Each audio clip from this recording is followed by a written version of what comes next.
Hi everyone, welcome to another video of The Collective. Today I'm going to use this paper from A Case of the Blahs and these photographs. I wanted to show the back side of this paper. It's this one. Even though I like it and I think it looks like an infographic, I don't know that I would use it probably, but I was more inspired by this side. I particularly liked the way I'm using these two photographs and they're of my niece and it's almost similarly the same picture. Kind of wanted to tilt them this way so she'll be like straight up instead of leaning too far to the side. So I know that I want to do that much. And then I did already pull out some elements from the Case of the Blah die cuts as well. And so I have an idea of maybe using some of these, Losing My Mind, the real life one, Flipping Out over here, Nope, Is It Friday Yet, and Not So Perfect Photo, Perfect Memories. And then the other thing that I also am going to try to include from the Case of the Blahs is this paper particularly. I have an idea for it, and then maybe some of these elements in this 6x6. And if I need any more type of patterns, How am I doing, Mom? you're doing great, baby. If I do need any more patterns or any more type of paper, I have the 6x6 paper pad from A Case of the Blahs, and hopefully I can use some of these little patterns. I also pulled out a couple of other things because as much as I do want to use up the stuff from the box, I also want to use up some stuff in my stash, and this is the way that I try to use some of it up, especially when I don't have whole collections of stuff. I usually don't buy whole collections anyway, but I pulled these out because I figured they kind of go with the colors, and I matched some stuff up that maybe I could use. I figured this would be a good idea. Even though it doesn't have paint in the collection, I can use it, and I was thinking of using this as a layering piece and then maybe using this wood veneer. I also picked the stickers from the LOL collection. This is Amy Tangerine. I think this is Hustle and Heart, and I want to use this note chipboard word with this awesome, and that would be the title. Hopefully it would be big enough that it would, you know, play into that this would be the title. And I wanted to use some of these for accents. I think I have enough of a variety that I can get this layout done and feel satisfied about using up some of my stash as well. So I'm going to go ahead and put you on fast forward and we'll see what I can do.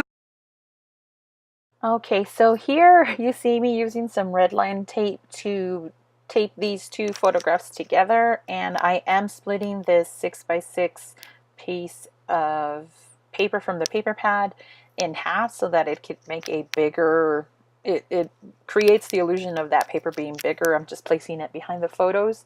I kind of wanted to give the offset photos a place to land, and I almost thought about matting them in black, but then the pictures are not that bright, so I didn't want to do that, and I didn't want to add a white layer. So I figured this paper would be kind of it's kind of like a pseudo matte. I hope I'm making sense. I just wanted to make sure that there was a landing place for the photograph to go to, and I kind of wanted to make it a square shape so that it would kind of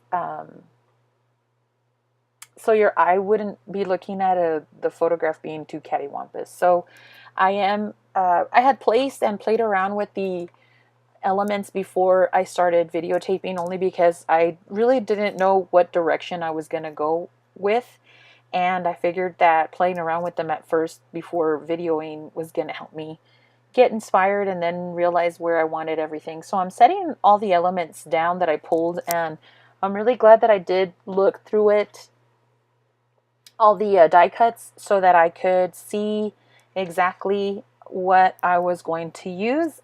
I didn't have to go through that on video, and it also helped me make decisions beforehand so that I wouldn't be sitting in front of my layout and it taking me a long time to do.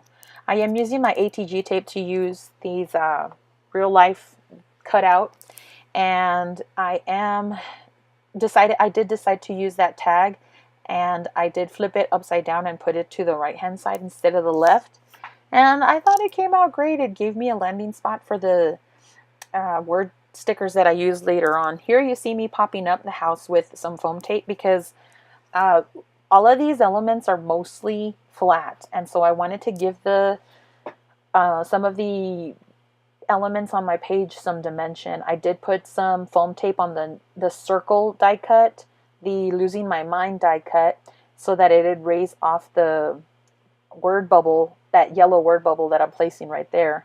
and I did put it on the house so that some of the elements do have some dimension. I do use the wood veneer and enamel dots, and that also helps with different dimension. And since it's only a lot of paper, I didn't have any really mixed type of medias to use except for the wood veneer and enamel dots. I figured that would be good to have dimension so that there would be different types of layers on the page. I wanted something to back up the awesome word and to have a landing page for sort of the title. And at first, I was thinking too much about the where it was in relation to the losing my mind and that corner of the photograph. I thought it was going to create a lot of trapped space, but honestly, it didn't bother me, and I liked the look of it in the end. I thought it looked great. It gave me, it didn't exactly give me a big visual triangle, and I do have more than 3 areas of clusters, but I'm not bothered by that as well. I think if it would have been detached, it would have looked weird. I kind of like that everything is kind of clustered all together, and it is all touching that brown paper that's behind the photograph, so it's kind of, it's not hanging out in space somewhere. So for me, I think that worked in my mind. I did want to copy or kind of have some repeating elements, and so I put the arrows together on opposite sides. I did put in those little flower stickers from American Crafts. They're from the LAX collection, or that's the name of the stickers, the font, I guess. And I did want to put another tab that repeated itself also on the opposite side of the photograph. So I used a green one and an orange one. I tried to use colors that are in the background paper, pattern paper, forth, so that you can also, it brings out the color in the pattern paper, and so you know that I'm not just using random colors. I did put down just one question: can we go home now? With the little chat from the tiny chat from Tim Holtz. And I don't mind using that many word stickers, especially since the word is small. I wanted to use more words because this kind of has that feeling, and I put some more words on the tab as well. I use these homemade corners, and one thing that you don't see, I don't even know if I show it in the photographs, but I do end up adding the 2 other, I make them in sets of 4 usually, and the other 2 ended up going on the 6x6 paper on the top corners of it. And here I am adding more words, and that one says genuine memory, and so I kind of wanted a triangle of the 3 word phrases flipping out over here, genuine memory, and the just one question, can we go home now? So these are all details of my layout. I hope that you enjoyed the process. I did have that Simple Stories little emoticon to go with her face. So thank you so much for watching. Don't forget to check out the other ladies that are participating in the collective as well, and we'll see you in the next video. Bye!